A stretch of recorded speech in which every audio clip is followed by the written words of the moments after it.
नमस्कार दोस्तों, स्वागत है हमारे चैनल पर। भारत के संविधान में कुल 26 भाग है। आज हम सिर्फ भारत के संविधान के भाग 4 directive principles of state policy के बारे में जानेंगे। तो चलिए शुरू करते हैं। नमस्कार। सोचिए, किसी भी देश के संविधान में क्या होता है? कानून, नियम, नागरिकों के अधिकार, यही सब है ना? पर क्या किसी संविधान में एक सपना भी हो सकता है? एक विजन कि देश को भविष्य में कैसा बनना है? भारत के संविधान में ये सपना मौजूद है और इसे हम कहते हैं राज्य के नीति निर्देशक सिद्धांत। ये सिर्फ नियम नहीं बल्कि हमारे देश का नैतिक कंपास है, वो ध्रुव तारा जो हमें एक बेहतर भारत की ओर रास्ता दिखाता है।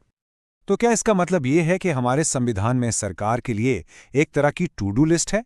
एक लिस्ट जो बताती है कि आपको गरीबी मिटानी है, सबको न्याय देना है, पर्यावरण की रक्षा करनी है। लेकिन यहाँ एक मजेदार बात है, अगर सरकार इस लिस्ट पर टिक नहीं करती तो आप उसे अदालत में नहीं घसीट सकते। तो फिर सवाल उठता है कि ये हैं क्या? अगर इन पर कोई कानूनी एक्शन ही नहीं हो सकता तो फिर इनका फायदा क्या है? चलिए आज इसी पहेली को सुलझाते हैं। आज के सफर में हम क्या क्या जानने वाले हैं, एक नजर डालते हैं। सबसे पहले हम समझेंगे कि ये निदेशक सिद्धांत आखिर हैं क्या। फिर हम देखेंगे कि ये किस तरह के न्यायपूर्ण समाज का सपना देखते हैं। हम ये भी जानेंगे कि इनमें गांधीवादी और उदारवादी विचारों का संगम कैसे है। इसके बाद हम पड़ताल करेंगे कि इनका जमीन पर असली असर क्या हुआ है। और आखिर में हम एक बहुत बड़े सवाल पर बात करेंगे, क्या ये एक अधूरा एजेंडा है? तो चलिए शुरू करते हैं सबसे पहले और सबसे जरूरी सवाल से। ये निदेशक सिद्धांत आखिर है क्या चीज?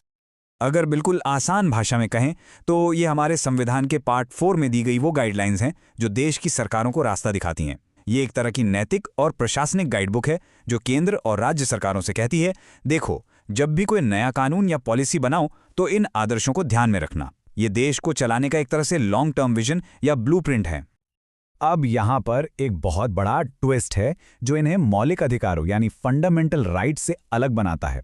अगर आपका कोई मौलिक अधिकार छीनता है तो आप सीधा कोर्ट जा सकते हैं और अपना हक मांग सकते हैं, पर निदेशक सिद्धांतों के लिए आप ऐसा नहीं कर सकते। लेकिन, और ये लेकिन बहुत जरूरी है, संविधान खुद आर्टिकल 37 में कहता है कि ये सिद्धांत देश के शासन के लिए मूलभूत हैं, यानी फंडामेंटल हैं। तो एक तरफ कानूनी ताकत नहीं, पर दूसरी तरफ देश के लिए सबसे जरूरी। कमाल है ना? तो सवाल ये है कि इन सिद्धांतों की मंजिल क्या है? ये हमें किस तरह के भारत तक ले जाना चाहते हैं? इसका सीधा सा जवाब है एक न्यायपूर्ण समाज, एक ऐसा देश जहां आज़ादी का मतलब सिर्फ वोट डालना ना हो बल्कि हर किसी को सामाजिक और आर्थिक बराबरी भी मिले। इन सिद्धांतों के दिल में क्या है, ये आर्टिकल 38 की ये लाइनें बता देती हैं। ये सिर्फ शब्द नहीं है, ये एक बहुत शक्तिशाली विजन है। इसका मतलब है एक ऐसा सिस्टम बनाना जहां हर नागरिक को सामाजिक, आर्थिक और राजनीतिक न्याय मिले। सामाजिक न्याय यानी जाति, धर्म, लिंग के आधार पर कोई भेदभाव ना हो। आर्थिक न्याय मतलब दौलत कुछ हाथों में सिमट कर ना रह जाए। और राजनीतिक न्याय यानी सरकार में हर किसी की आवाज सुनी जाए।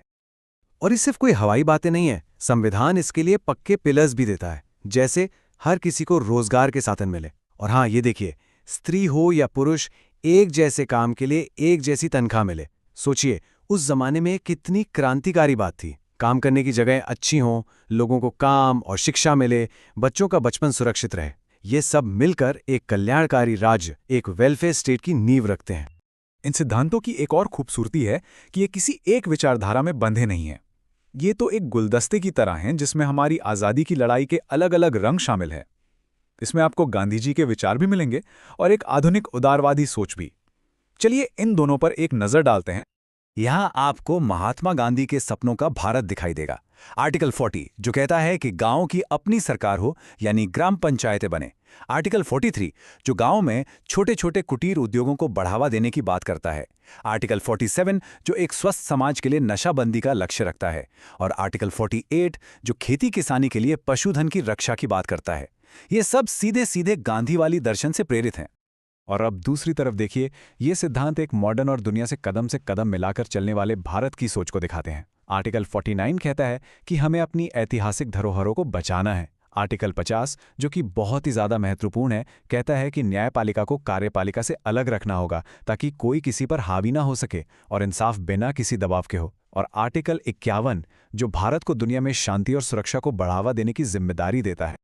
और इन्हीं उदारवादी सिद्धांतों में से एक वो सिद्धांत है जो शायद आज सबसे ज्यादा चर्चा में है।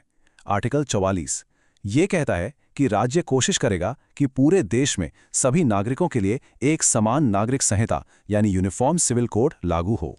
मतलब शादी, तलाक, विरासत और गोद लेने जैसे पर्सनल मामलों में सभी धर्मों के लोगों के लिए एक ही कानून। ये एक ऐसा लक्ष्य है जिस पर संविधान बनने के 75 साल बाद भी बड़ी बहस जारी है।